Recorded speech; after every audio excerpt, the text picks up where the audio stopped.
Hello, good evening. It's good to be with you here on News at 10 on a Friday night. We're live from the News Hub at Addis Ababa in Accra. I'm Stephen NT. We're also streaming live on our Facebook page, facebook.com/newsontv3. Let's begin with the major news highlights of the day.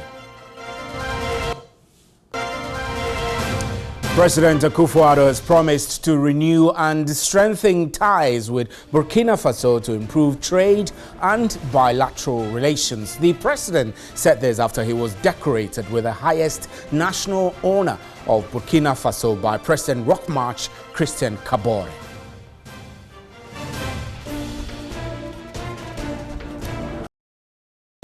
First Lady Rebecca Akufo-Addo is leading a campaign to raise funds to put up a new maternal block for the Comfort Anoche Teaching Hospital. The new block, when completed, is expected to reduce avoidable maternal death and ease congestion at the maternal unit of the hospital. And the International Association for Impact Assessment has called for an immediate audit of all Galamsey sites across the country. In its view, the auditing will indicate how much water and land have been destroyed and how reclamation could be done.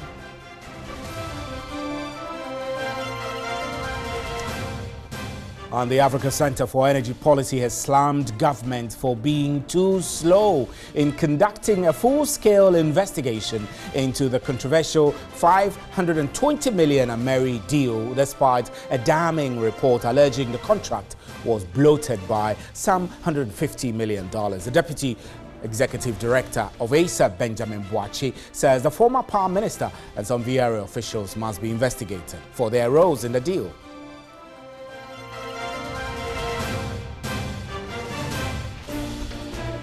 Those were our major news highlights. Remember, we're streaming live on our Facebook page and on 3news.com. Up next is the big one. Please stay.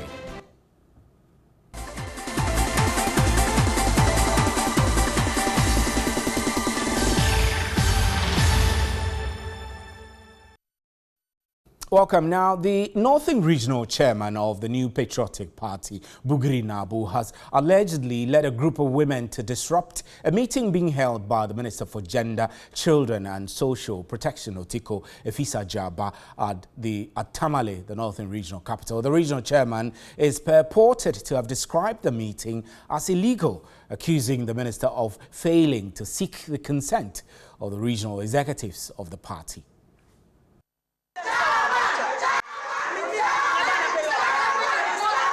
The regional chairman of the NPP, Daniel Bugiri Nabu, stormed the meeting, insisting the meeting be called off by the minister, who doubles as the national women organizer of the NPP, explained the meeting between her and the constituency women organizers was to appreciate them for their efforts during the 2016 campaign season that led to the party's victory. The development nearly turned chaotic, but for the timely intervention of the police. The gender minister asked the media and some women to leave the meeting because they were not invited. This resulted in a hot argument between the women. Some of the women said they suspected the minister's meeting was to rally support for one Syria, whom she wants to be appointed the Northern Regional Coordinator for the school feeding program. The meeting is illegal. The minister has no right to come to the region and call a meeting without first of all asking the regional authority to do that. Even the president, he will not do such a thing. And the school feeding, in respect of the school feeding, the president has nominated Madam Felicia.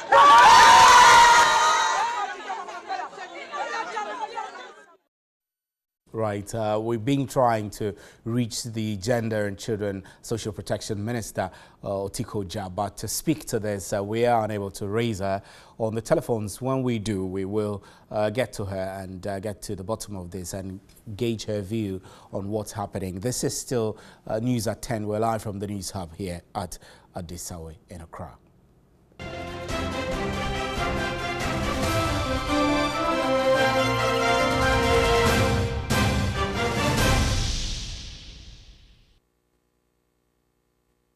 Right, so let's get back on to the telephone and speak with the Gender and Social Protection Minister over the story we just read about the Northern Regional Chairman of the party, Bugri Nabu, allegedly leading a group of women to disrupt a meeting that the Gender Minister was holding with them. Good evening, ma'am, and thank you very much. We are extremely grateful for your time. So exactly what is the narrative? We're being told that a group of women stampeded a program you were holding with them to disrupt it. Was that the case? Good evening, and I'm also grateful for the opportunity. Today is the International Day of Women who are midwives, And so I was asked by the First Lady to represent her in Tamale, the Day of the Midwives, because I had my program of visiting working visits in the Upper East. And so after that, I went to the Tamale Central Hospital to visit some patients who have fistula. And then I decided to also visit some of my women organizers. And that's when the chairman came to disrupt the meeting. Apparently, he feels that he's supposed to appoint caterers of school feeding. And he thought that was why I was in Tamale. I understand that since yesterday, he had organized people to go on radio to demonize me. But I don't understand what this is about. In every ministry, is Chairman Bugri going to decide who teachers, when or who teachers should be employed, or nurses, or when they are recruiting for the police or for soldiers? The Ministry of Gender has the mandate, and as we speak, the caterers who were engaged are on contract during the NDC will expire in July. So nobody has been given a contract. It also goes through the district assemblies. And the president has only just appointed DCs, and they are now being confirmed. All that has to take place, and then an advert will be put in the papers. And so women who are interested will then go for the form and apply. And that's how it works. So I'm very, very sad that Chairman Bugri has taken it upon himself to appoint, or he thinks that he can appoint somebody called Tako Rabama. And so he did not want me to come and expose to the women that we cannot engage anybody, and nobody has been engaged. He's also been getting himself involved in the appointment of DCs, and there's a lot of hula baloo. I understand he says that I went to Savulugu to stop a woman from being confirmed. Indeed, today I've not been to Savulugu because I've been representing the First Lady at the program for the midwives and at the hospital. And nobody was confirming anybody in Savulugu. Right. So I don't understand why Bugri is lying. He's just being greedy, and I don't understand his problem. Is it because I am a woman? Why didn't he go to stop the Minister for Agric when he was engaging extension officers? We can't allow people to just do what they want. Chairman Bugri must remain and take care of his business as a chairman, and allow me to also have my program as a women's organizer and as a minister for gender. I know we captured Chairman's utterances suggesting that your coming into Tamale was illegal because you didn't consult with him, the regional chairman. It makes the situation a bit worrying, especially as there is supposed to be a clear line between party and government. So where does the government stand on this problem, and how is the party also going to address this challenge, which is actually a slap in the face of the president, actually, because as a representative of the president, if you go in for a function and the chairman of the party more like challenges your authority, that's worrying. it's a gross indiscipline from Bugri's end. As a women's organizer, I have the right to visit any group of women. And indeed, he was not in Tamale. He said it himself that he was in Accra and he has only just arrived. And so I was not on a political, an official political trip. I was there to represent the First Lady at the program. And I used the opportunity to visit the women. I used the opportunity to also visit the center that takes care of fistula. If you are a member of TV3 or an employee and you go to Tamale on a different activity, would it not be in order for you to go and visit some of your colleagues? Would you need to get permission from the director of TV3 before doing that? It was an informal visit. And I'm very, very, very sad that Bugri has decided to take this type of stance. Acceptable. Right. It's indiscipline. And he's such a liar. I don't know why he wants to claim that I was in Sablugu when everybody knows that I was in Tamale. And I made the statement that anybody who is appointed by the president, we should respect the president and support the confirmation. Out of 212 district DCs, only 36 were women. And so any woman who is appointed, we should support the woman. Right, Madam, we're so grateful. Why would you go and tell them such a lie? We're grateful for your time, Madam. Thank you extremely very much. You sound very tired, but we're grateful that you could still make time to speak with us and clarify these issues.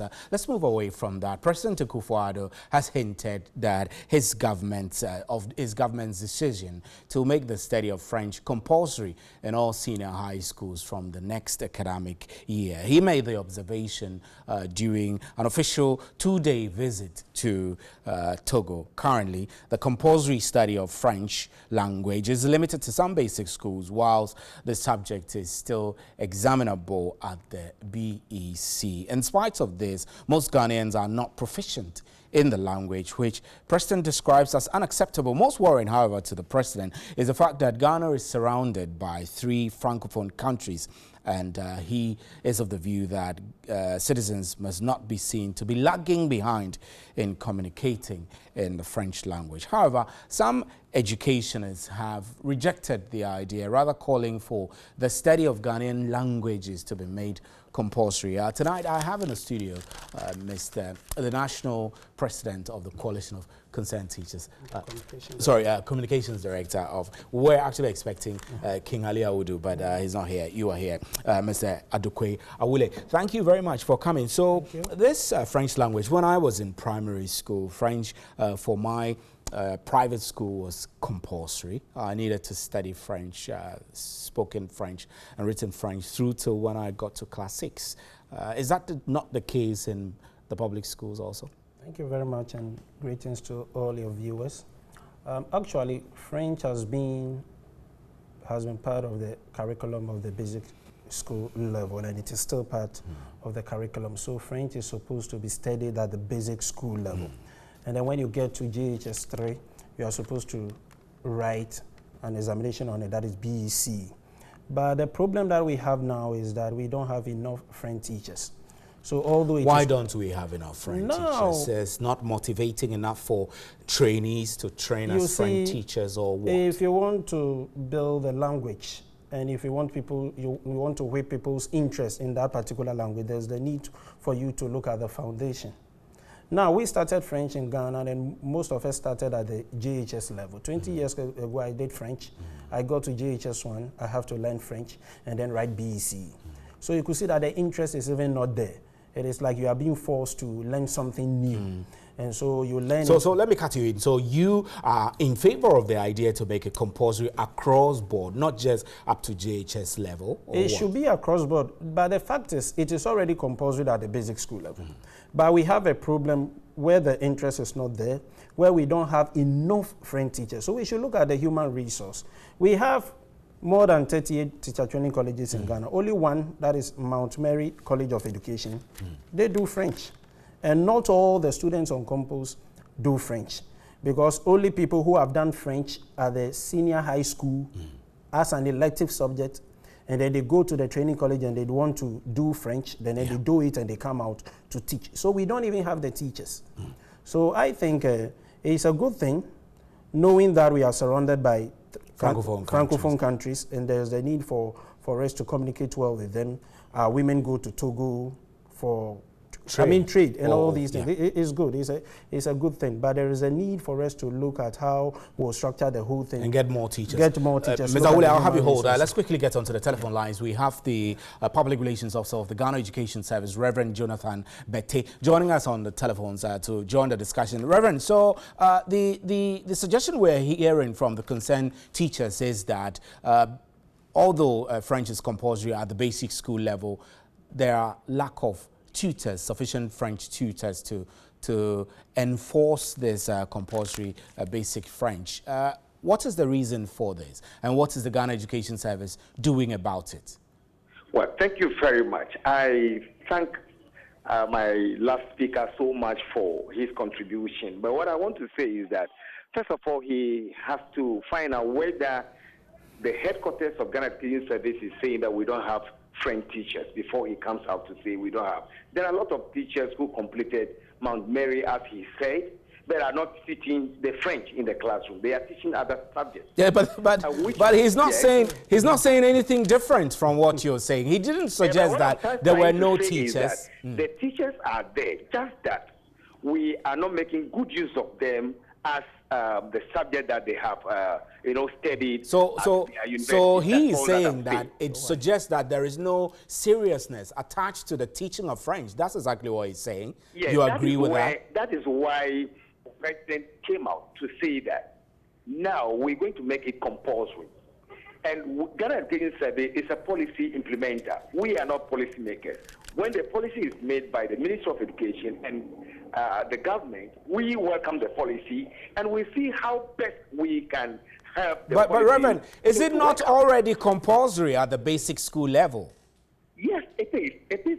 When you come to our basic schools, our students, our pupils are learning French. When you go to the JSS, they are learning French. Go to the second, French is there. So it cuts across.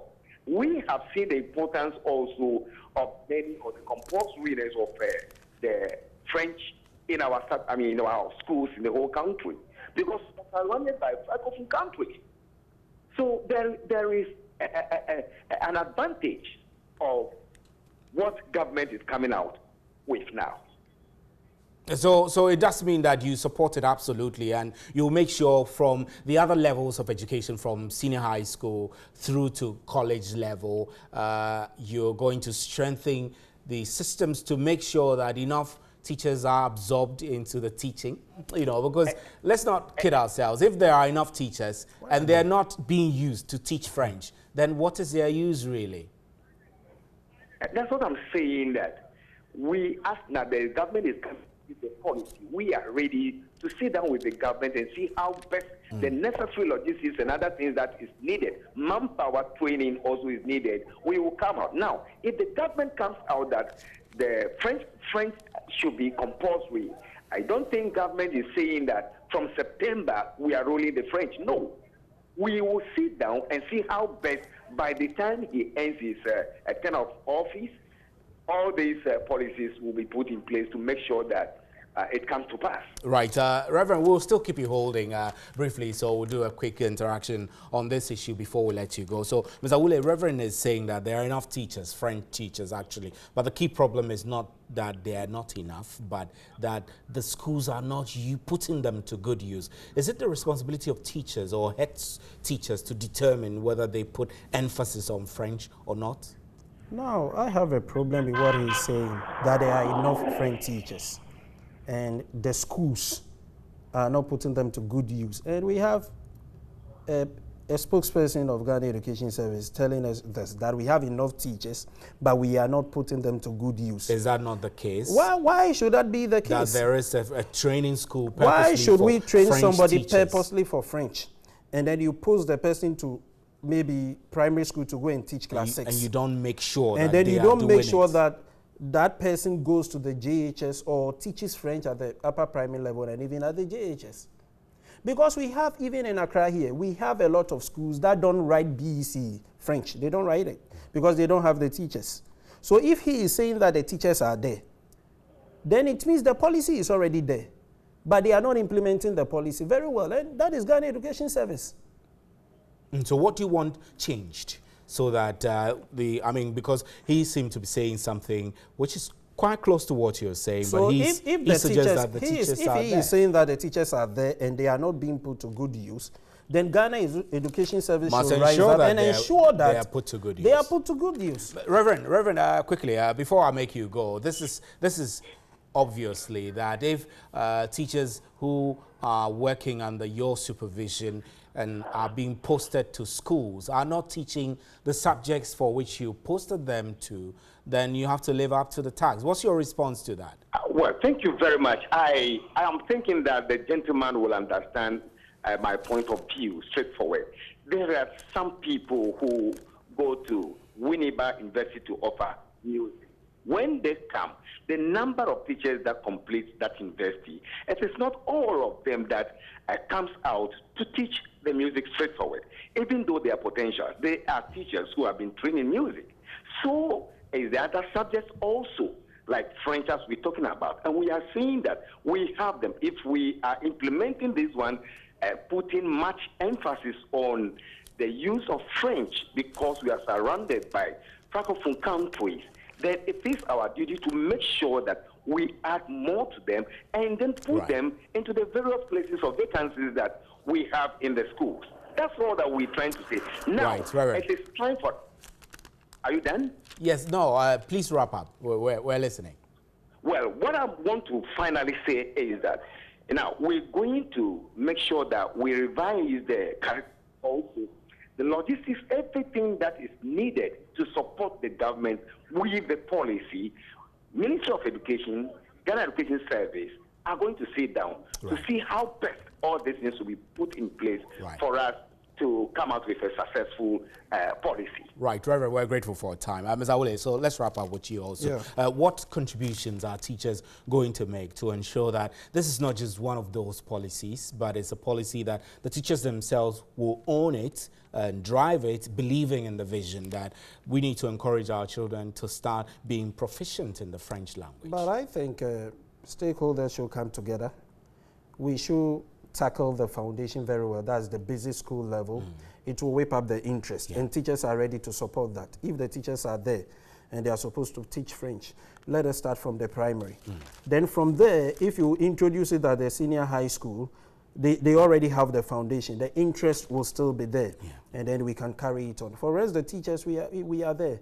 If I have been trained in, let's say, Ghanaian language, and I go somewhere and there are no teachers, and Ghana Education Service says there are no teachers here, so instead of teaching science, go and teach English, or instead of teaching Ghanaian language ever, go and teach something else, I will do that. Right. So I think there's the need for Ghana Education Service to sit up so that we'll restructure the whole system. Ms. Adokwe, we're grateful for your time. Thank you very much. Ms. Adokwe is the Director of Communications for Concerned Teachers Association. Away from that, the International Association for Impact Assessment has called for an immediate audit of all Galamsey sites across the country. In its view, the auditing will indicate how much water and land have been destroyed and how reclamation could be done.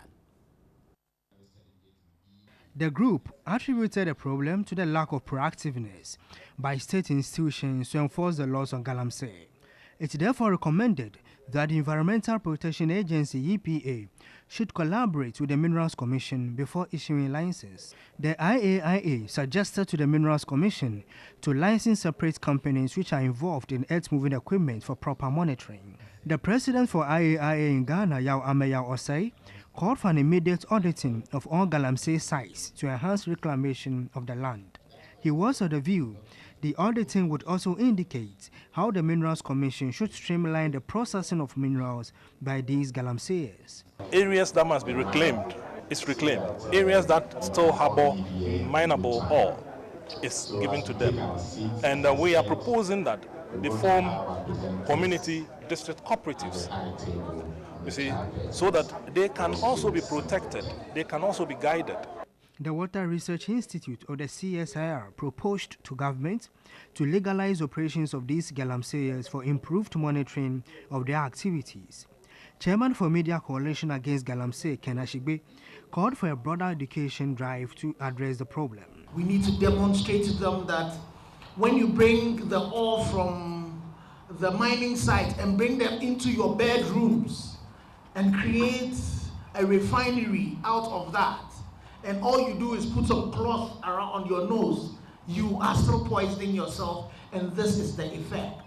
Deputy Director General of CSIR, Professor Rose Emma Entia, charged the media to tighten up campaign against Galamsey. And the former Vice Chancellor of the University of Professional Studies, UPSA, has condemned what some African leaders who he says use dubious means to enrich themselves. Speaking at a leadership conference in Accra, Professor Joshua Alabi was of the view African leaders should desist from that or risk incurring the displeasure of their citizens. And the perceived presidential hopeful advised students to develop the art of understanding the vision of their leaders in their quest to succeed in them. The first ever Legacy Series was organized by Young Leaders Ghana with the aim of bringing successful leaders from academia, politics, and business together to share their experiences with students and the general public. This was meant to help raise the next generation leaders. Leadership begins with critical thinking, with great ideas, not merely with power. Neither does it start with influence. Very often, we are tempted to believe that people with influence or very rich people are leaders. They are not. Professor Alabi also took the students through the struggle he had to go through to reposition the University of Professional Studies. When we decided to transform the University of Professional Studies, we had no money, but the first resource available to us was time. We needed the infrastructure, so we had to go to the bankers with a projection, telling the bankers that we are expecting this number of students, and all things being equal, they'll pay. So with this projection, if you are able to bill for us, you can be taking your money as and when they pay, then we'll get our facility. This Legacy Lecture Series would be replicated across the regions. And that's how we draw the curtains for News at 10. My name is Stephen Anti. Thank you for joining us. On behalf of the crew, good night. There is more news at 3news.com.